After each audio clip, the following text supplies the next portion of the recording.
नमस्कार, कसे आहात तुम्ही? मी सारिका तुमचं सगळ्यांचं खूप सारं स्वागत करते आजच्या आपल्या एका नवीन व्हिडिओमध्ये. आणि आजची सुरुवात आहे ना मस्त देवपूजेपासून झाली बरं का. आणि त्यानंतर आधी तर देवपूजा वगैरे करून घेतली मी सकाळची आणि त्यानंतर मग मी ते ना रांगोळी वगैरे काढून घेतली बाहेर. आणि रात्रीच्या वेळेस आहे ना मी तुळशीजवळ दिवा लावला होता ना, तो राहिलाच नव्हता अजिबात. कारण की हवा खूप सुटलेली होती. मग आता सकाळी मी तोच दिवा लावला कारण की तेल टाकायची अजिबात गरज पडली नाही. त्याच्यामध्ये तेल होतं आणि त्यानंतर मग अगरबत्ती ते लावून घेतलं. त्यानंतर मस्त छोटीशी रांगोळी काढली होती. खूप छान आणि प्रसन्न वाटतं घरामध्ये आणि बाहेर पण रांगोळी वगैरे काढलेली असली की. त्यानंतर मग तुळस आमच्या दारात आहे ना बरेच दिवस झाले होते ना, मग तुळस आणली होती नर्सरीतून ती लावून दिली होती मस्त कुंडीमध्ये.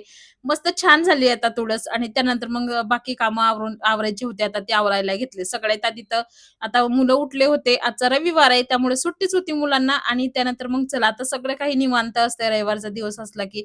सगळ्यात आधी ते म्हटलं बेड वगैरे ते व्यवस्थित करून घेते. आता रियाने अथरून उचललेले होते. तिने काही व्यवस्थित आहे ना ह्या ठेवल्या नव्हत्या गाद्या वगैरे.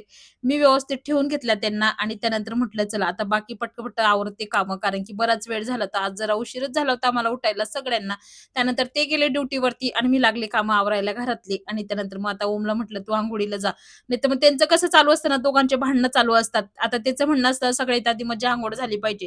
रियाच्या आधी त्याची अंघोळ झाली पाहिजे असं त्याचं म्हणणं असतं. मग त्याला आम्हीच मग बोलत असतो, की "तू जा बाबा अंघोळीला." नाहीतर मग तो काय करतो ना, भांडण करतो आणि धिंगाणा घालतो मग घरामध्ये त्याची अंघोळ नाही झाली आधी की असं करतो. मग त्याला अंघोळीला पाठवला आणि त्यानंतर मग म्हटलं चला आता पटकन आहे ना, इथे बेडशीट वगैरे ते चेंज करायची होती. तिला चेंज करून घेते. आता खूप साऱ्या तिथे उषा आणि ते असतात बेडवर, ते सगळं आवरावं लागतं. तेव्हा कुठं बेडशीट वगैरे चेंज करावं लागते. आता व्हाईटवाली बेडशीट आहे ना, हिच्यावरती लगेच डाग पडतात.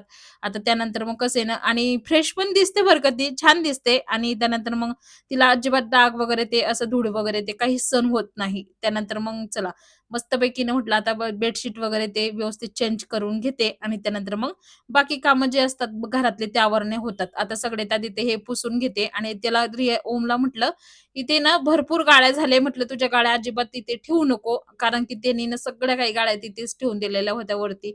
कारण की दोघं टाईम आहे ना ते पुसावं लागतं आणि मग ते काही आपल्याला आवरता येत नाही गाड्या वगैरे असल्या की मग ते एवढं सारा पसारा आवरायचा आणि पुसायचं मग थोडा आपल्याला कंटाळाच येतो. मी अजिबात त्यांना तिथे काहीच ठेवू देत नाही आणि आमचं ते पूर्ण रिकामंच असतं बरं का, काहीच नसते. मग त्याला म्हटलं, "फक्त तुझ्या 2 गाड्या ठेव." आणि त्यानंतर मग त्यांनी ऐकलं माझं आणि त्यानंतर मी वर ठेवून दिल्या आणि तेव्हा जेव्हा तुला खेळायचं तेव्हा मी तुला काढून देईन. त्याला मी असं सांगितलं तेव्हा कुठं तो गप्प बसला. त्यानंतर मी पटकन ते पुसून घेतलं ते आणि धूळ वगैरे तर आमच्या घरात खूपच येते कारण की आम्ही ना चौकात राहतो आणि आमच्या बिल्डिंगच्याच खाली रोड आहे. त्यामुळे गाड्या वगैरे ते त्याच्यामुळे ना खूपच धूळ येते घरामध्ये. दोघं टाईम आहे ना टेबल पुसावा लागतो. त्याच्यावरती ना आता सकाळी पुसलं ना, की संध्याकाळपर्यंत त्याच्यावरती ना धुळेची असा थर बसून जातोय. तर सायंकाळी बी ना एक कपडा मी त्याच्यावरती मारून घेते. तेव्हा कुठं स्वच्छ वाटतं घरामध्ये आणि खूपच आमच्या घरात धूळ येते. भांड्यावरती पण खूपच बसली. आत्ता तर मी स्वच्छता केली होती बरं का आणि त्यानंतर मग चला आता भांडे घासलेले होते रात्रीचे, ते लावायचे होते. आता कुकर आहे ना, कुकरला बरेच वर्ष झाले बरं का 10-11 वर्ष तरी आमच्या कुकरला झाले असतील. आमचे ओनर आहे ना, त्यांनी मला आणून दिलेला होता. जेव्हा आम्ही नवीन-नवीन राहायला आलो होतो इकडे पुण्याला आणि तेव्हा काही मला एवढी माहिती नव्हती इकडची. मग त्या ताईंच्या इथे मी म्हणजे कुकर पाहिला होता. मग त्या ताईंना सांगितलं होतं, की मला पण असंच कुकर आणून द्या.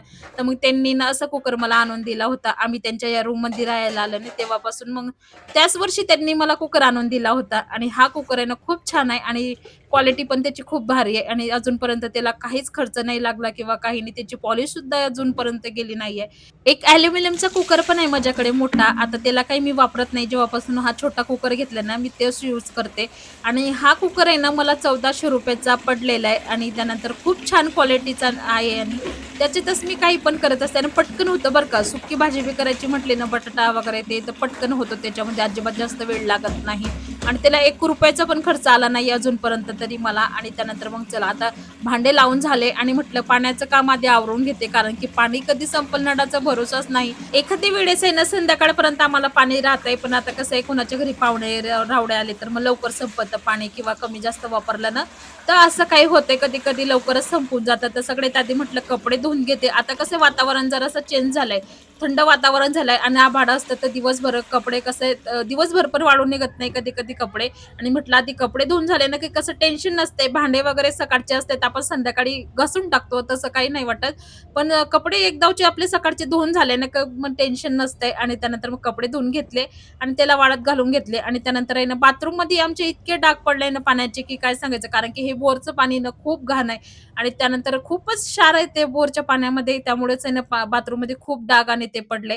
त्याच्यावर काही उपाय असेल तर मला नक्कीच सांगा. आता मी लिक्विड टाकून ते टाकून भरपूर घासते, तरी पण ते निघत नाही. आणि तुम्हाला काही माहिती असेल तर नक्कीच मला कमेंटमध्ये सांगा.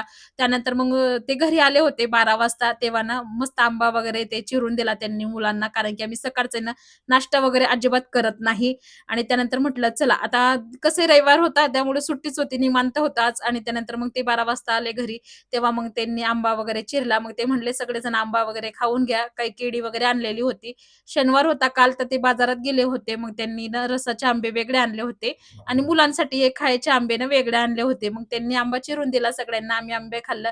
त्यानंतर मग म्हटलं चला आता ते म्हणलं एवढं काही स्वयंपाक करत बसू नको. बराच वेळ झालाय. पोहे कर. आता ते एवढं बरं आहे की त्यांचं वाला म्हणजे अजिबात हे नाही मला, की हेच पाहिजे खायला किंवा तेच पाहिजे असं काही नाही त्यांचं अजिबात. जे दिलं ते खातात ते. आणि त्यानंतर मग इथे पोहे करायला घेतले. म्हटलं आधी पोहे वगैरे भिजत घालून ठेवते. त्यानंतर मग कांदा वगैरे चिरायला घेते. आता सगळ्यात आधी ना पोहे भिजत घालून ठेवते म्हटलं आणि कांदा चिरून घेते आणि मग नंतर पोहे करते. आता पोहे करायचा पण मला व्हिडिओ शूट करायचा होता. पण काय झालं ना म्हणजे लाईट खूप आभाळ आलेला आहे. आणि त्यानंतर म्हटलं चला आता मोबाईल चार्जिंगला लावायचा होता. कारण की कसं होते ना, मोबाईल जर नाही चार्जिंगला लावला तर मग बाकीचे व्हिडिओ शूट होत नाही. एडिटिंग करावं लागतं, ते करावं लागतं. खूप सारं काम करावं लागतं. मोठा व्हिडिओ जर करायचं म्हटलं तर त्याला व्हॉईस ओव्हरला ना बराच वेळ लागतो. आणि त्यानंतर मस्त पोहे बनवून झाले आणि आम्ही पोहे खायला बसलो सगळेजण गरमागरम. आणि त्यानंतर मग तुम्हाला कसा वाटला माझा आजचा व्हिडिओ नक्कीच कमेंट करून सांगा. आणि तुम्ही जर नवीन असाल चॅनलवर तर सबस्क्राईब नक्कीच करा आणि व्हिडिओला लाईक शेअर नक्कीच करत जा. तर आता ब्लॉगचे शूट आहे मी संध्याकाळचंच केलं. डायरेक्ट दुपारचं पोहे खाल्ले आणि आता सायंकाळी दिवा अगरबत्ती लावून झाली. आणि त्यानंतर म्हटलं चला आता स्वयंपाक करायचंय. तर त्यांचा कॉल आला होता. ते म्हणत होते मिसळ पाव कराच. आणि त्यानंतर मग चला आता सगळ्यात आधी तर मटकी शिजवायला ठेवून घेते कुकरमध्ये. भांडे घासलेले ते आवरून घेते आता आधी. थोडे ओले ते त्यामुळे त्यांना ठेवले, अजून मांडणीत लावले नाही. कारण की ओले ओले भांडे लावले तर मग मांडणी पण खराब होते. आताच घासले. बोल ना. पाऊस यायला लागला. हो चला पाऊस पडायला लागला तर बारीक बारीक बारीक चालू झालं ना पाऊस. छान वाटतं तर बरं वाटतं. जरा पाऊस पडायला लागला तर गार वाटायला लागला नाही तर बापरे खूपच गरम होत होतं ना.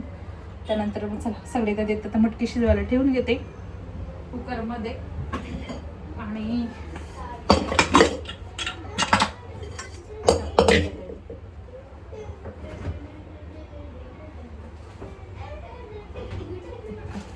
आज तर आता उद्याच्या दिवशी वड सावित्री आहे. आणि त्यानंतर मग कसं आहे ना, नको म्हटलं ते चिकन वगैरे आणायला ना, ते नॉनव्हेज ना, ते कसं आहे मग परत ते राहते. मग ते शिवडे मी घरात बिरातही पडलेले नको म्हटलं.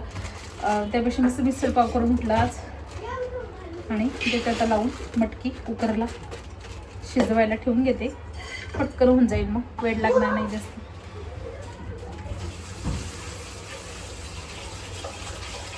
मस्त असते ती गावराणी असते, अशी बारीक असते आणि त्याला मस्त मूळ आलेले असतात. आणि त्यामध्ये मिक्समध्ये आणते मी. मला अशी नुसती मटकी नाही आवडत, तर मिक्समध्ये त्याच्यात वाटाणा हरभरा असतं तशी मटकी आवडते मला. आणि त्यांना पण मी दाखवलेलं आहे कोणत्या ठिकाणून आणायचं, कारण की ते बाजारात गेले की पण तिथूनच आणतात ठरवलं एक ठिकाणून. ती पण आता 40 रुपयाची पावशेर भर येते मटकी. आधी 30 रुपयाची येते, आता 40ची झाली. परवडते पण. कसे कडधान्य चांगलं असतं खाणं, छान असतं ती तिथली मटकी. आम्हाला आवडते खूप. शिजवायला ठेवून घेते तिला. त्यामध्ये शिजवताना मी ना थोडं मीठ टाकते आणि हळद टाकते. त्यामध्ये